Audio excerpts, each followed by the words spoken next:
Hi hello ಎಲ್ರಿಗೂ ನಮಸ್ತೆ ಆತ್ಮೀಯರೇ, ನಾನು ನಿಮ್ಮ ಸತೀಶ್ HR. ಸ್ನೇಹಿತರೆ, FLN ಕಲಿಕಾ ಫಲಗಳ ಪಟ್ಟಿ ತಮ್ಮೊಟ್ಟಿಗೆ ಹಂಚ್ಕೊಳ್ಳೋದಕ್ಕೆ ಬಯಸ್ತೇನೆ. ಬುನಾದಿ ಸಾಕ್ಷರತೆಯ ಕಲಿಕಾ ಫಲಗಳು. ಪ್ರಸ್ತುತ ಶೈಕ್ಷಣಿಕ ಸಾಲಿನಲ್ಲಿ ಬುನಾದಿ ಸಾಕ್ಷರತೆಗೆ ಸಂಬಂಧಪಟ್ಟಂತೆ 9 ಕಲಿಕಾ ಫಲಗಳನ್ನು ಗುರುತಿಸಲಾಗಿದೆ.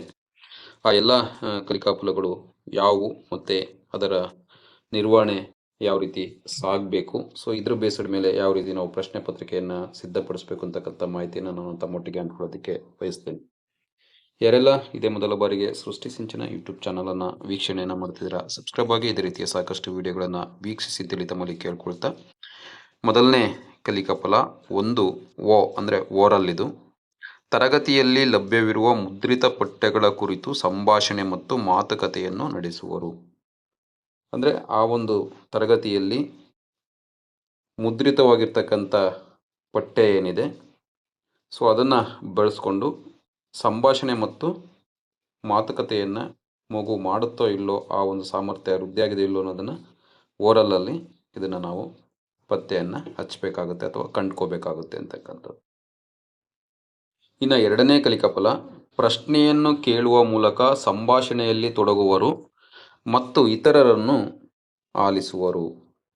ಅಂದರೆ ಸಂಭಾಷಣೆಯಲ್ಲಿ ತೊಡಗ್ತಕ್ಕಂಥ ಸಂದರ್ಭದಲ್ಲಿ ಪ್ರಶ್ನೆಯನ್ನು ಕೇಳ್ತಕ್ಕಂಥ ಸಾಮರ್ಥ್ಯವನ್ನು ಮಾಡ್ತಕ್ಕಂಥದ್ದು, ಜೊತೆಗೆ ಬೇರೆ ಮಕ್ಕಳು ಸಂಭಾಷಣೆಯನ್ನು ನಡೆಸುವಾಗ ಅದನ್ನು ಆಲಿಸ್ತಕ್ಕಂಥ ಸಾಮರ್ಥ್ಯ ಮಗುವಿನಲ್ಲಿ ಬರಬೇಕು ಅಂತಕ್ಕಂಥದ್ದು. ಇದು ಓರಲ್ಗೆ ಸಂಬಂಧಪಟ್ಟಂಥ ಬುನಾದಿ ಸಾಕ್ಷರತೆಯ ಕಲಿಕಾ ಫಲ ಎರಡನೇದಾಗಿರುತ್ತೆ. ಇನ್ನು ಮೂರನೇ ಕಲಿಕಾ ಫಲ, ಹಾಡುಗಳು ಅಥವಾ ಕವನಗಳನ್ನು ಪಠಿಸುವರು. ಮಗು ತನ್ನ ನಿತ್ಯ ಜೀವನದಲ್ಲಿ, ತನ್ನ ಶಾಲಾ ಪರಿಸರದಲ್ಲಿ ಅಥವಾ ತನ್ನ ಮನೆಯ ಪರಿಸರದಲ್ಲಿ ಕಲ್ತಿರ್ತಕ್ಕಂಥ ಹಾಡು ಮತ್ತು ಕವನಗಳನ್ನು ಮೌಖಿಕವಾಗಿ ಹೇಳ್ತಕ್ಕಂಥದ್ದು ಮೂರನೇ ಕಲಿಕಾ ಫಲ ಆಗಿರುತ್ತೆ ಅಂತಕ್ಕಂಥದ್ದು. ಇನ್ನು ನಾಲ್ಕನೇ ಮೌಖಿಕ ಕಲಿಕಾ ಫಲ, ಕಥೆಗಳು, ಕವಿತೆಗಳು, ಮುದ್ರಣ ಇತ್ಯಾದಿಗಳಲ್ಲಿ ಕಂಡುಬರುವ ಪರಿಚಿತ ಪದಗಳನ್ನು ಪುನರಾವರ್ತಿಸುವರು.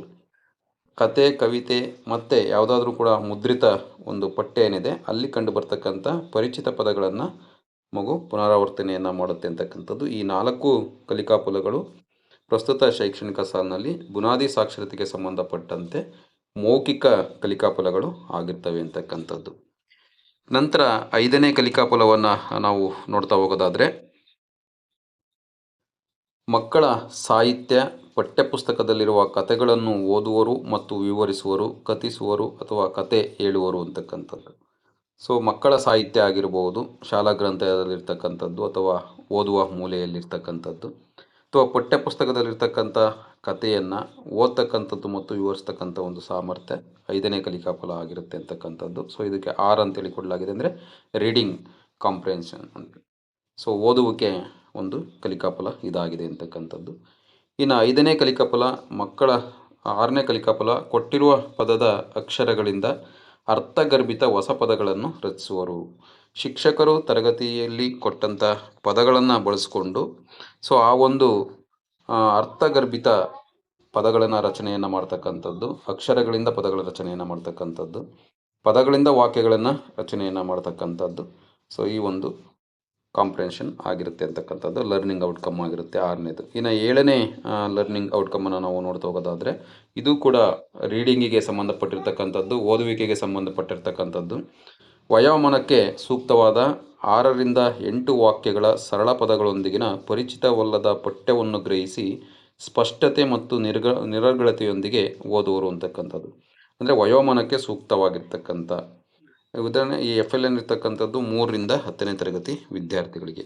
ಆ 3ರಿಂದ 10ನೇ ತರಗತಿ ವಿದ್ಯಾರ್ಥಿಗಳ ಒಂದು ವಯೋಮಾನಕ್ಕೆ ಸಂಬಂಧಪಟ್ಟಂತೆ 6ರಿಂದ 8 ವಾಕ್ಯಗಳ ಸರಳ ಪದಗಳನ್ನು ಮಗು ಪರಿಚಿತವಲ್ಲದ ಪಠ್ಯವನ್ನು ಗ್ರಹಿಸಿ ಸ್ಪಷ್ಟತೆ ಮತ್ತು ನಿರರ್ಗಳತೆಯೊಂದಿಗೆ ಓದ್ತಕ್ಕಂಥ ಅಭ್ಯಾಸವನ್ನು ಮಾಡಬೇಕಾಗತ್ತೆ. ಇದು ಬಂದಿದೆ ಅಂತೇಳಿದರೆ ಆ ಮಗುವಿಗೆ 7ನೇ ಕಲಿಕಾ ಸಾಮರ್ಥ್ಯ ಅಥವಾ ಕಲಿಕಾ ಫಲ ಗಳಿಸಿದೆ ಅಂತೇಳಿ ನಾವು ಅದನ್ನು ಗುರುತು ಮಾಡ್ಕೊಳ್ತಾ ಹೋಗಬೇಕಾಗುತ್ತೆ. ಇನ್ನು 8ನೇ ಕಲಿಕಾ ಫಲನ ಮತ್ತು 9ನೇ ಕಲಿಕಾ ಫಲ, ಇವು ಬರವಣಿಗೆಗೆ ಸಂಬಂಧಪಟ್ಟಂಥ ಕಲಿಕಾ ಫಲಗಳಾಗಿದ್ದಾವೆ ಅಂತಕ್ಕಂಥದ್ದು. ಅವರ ತಿಳುವಳಿಕೆ ಮತ್ತು ಭಾವಗಳನ್ನು ವ್ಯಕ್ತಪಡಿಸಲು ಸರಿಯಾದ ಬಣ್ಣ, ಸರಳ ವಾಕ್ಯಗಳನ್ನು ರಚಿಸುವರು ಅಂತಕ್ಕಂಥದ್ದು. ಇದು 8ನೇ ಕಲಿಕಾ ಫಲ ಆಗಿದೆ. ಇನ್ನು 9ನೇ ಕಲಿಕಾ ಫಲ, ಸ್ಪಷ್ಟ ಬರವಣಿಗೆಯೊಂದಿಗೆ 4ರಿಂದ 5 ಸಣ್ಣ ವಾಕ್ಯಗಳನ್ನು ಬರೆಯುವರು ಅಂತಕ್ಕಂಥದ್ದು. 4ರಿಂದ 5 ಸಣ್ಣ ವಾಕ್ಯಗಳನ್ನು ಸ್ಪಷ್ಟ ಬರವಣಿಗೆಯೊಂದಿಗೆ ಮಗು ಬರೆಯುತ್ತೆ. ಸ್ಪಷ್ಟ ಬರವಣಿಗೆ ಅಂತೇಳಿದರೆ ಯಾವುದೇ ಗುಣಿತಾಕ್ಷರ ಕಾಗುಣಿತ ತಪ್ಪಿಲ್ಲದೆ ಸ್ಪಷ್ಟವಾಗಿ ಬರೀತಕ್ಕಂಥ ಒಂದು ಲರ್ನಿಂಗ್ ಔಟ್ಕಮ್ಸ್ನ ವಿವರಣೆ ಇದಾಗಿರುತ್ತೆ ಅಂತಕ್ಕಂಥದ್ದು. ಒಟ್ಟಾರೆಯಾಗಿ ಭಾಷಾ ವಿಷಯದಲ್ಲಿ 9 ಕಲಿಕಾಫಲಗಳನ್ನು ನೀಡಲಾಗಿದ್ದು, ಅದರಲ್ಲಿ ಮೌಖಿಕಕ್ಕೆ 4, ಓದುವಿಕೆಗೆ 3 ಮತ್ತು ಬರವಣಿಗೆಗೆ 2 ಕಲಿಕಾಫಲಗಳನ್ನು ಗುರುತಿಸಿರ್ತಕ್ಕಂಥದ್ದನ್ನು ನಾವು ನೋಡ್ತಾ ಹೋಗ್ತೀವಿ ಅಂತಕ್ಕಂಥದ್ದು.